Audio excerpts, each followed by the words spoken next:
एक आपने पुलिस को घायल लोगों की मदद करते व अस्पताल पहुंचाकर इलाज कराते जरूर देखा होगा।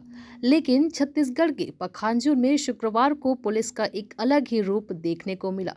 यहां पुलिस को खबर मिली थी कि नंदनमारा में एक उल्लू पक्षी घायल अवस्था में सड़क पर पड़ा है। सूचना के बाद मौके पर पहुंची पुलिस ने घायल अवस्था में पड़े इस उल्लू को अस्पताल पहुंचाया और उसकी मरहम पट्टी भी करवाई।